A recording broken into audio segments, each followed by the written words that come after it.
morning, Pastor Steve here. Nehemiah chapter 2, 9 and 10. Speaking of Nehemiah again, he said, "Then I went to the governors in the region beyond the river and gave them the king's letters. Now the king had sent captains of the army and horsemen with me.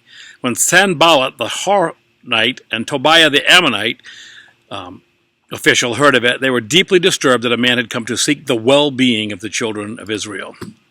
I found out that if anyone ever takes a step of faith, there's going to be resistance.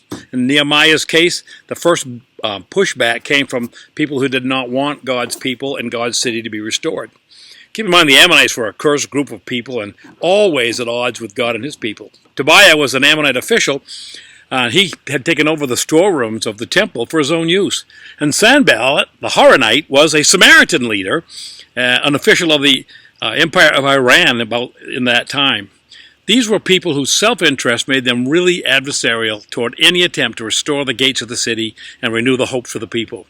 They surely did not have God's best interest at heart. Resistance comes from many sources, but there's usually more than meets the eye with it. These guys had a good gig going, and it was threatened. Under their personal attack was a deeper attack, a spiritual attack. And often, when the self-will of others gets in the way, there's a deeper spirit at work as well. The weapons of our warfare, Paul reminds us, are not fleshly and not the normal tactics of defense, but rather we need to put on the armor of faith. When glorifying God is my main thought, it's still not easy to face the attacks, real or perceived, of those who either were your friends or close neighbors. Jesus faced the real distress as one of his own close followers betrayed him.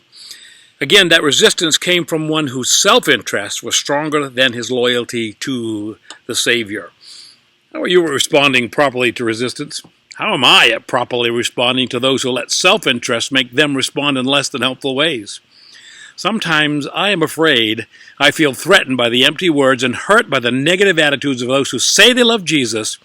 What is my response to be? Maybe I need to see how my master responded. In 1 Peter 2, 21 through 25, this is the kind of life you've been invited to, the kind of life Christ lived. He suffered everything that came his way so you would know that it could be done, and also know how to do it step by step. He never did one thing wrong, not once said anything amiss.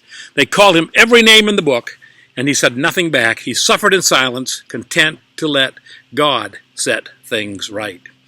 May I do the same. You ponder that, Pastor Steve.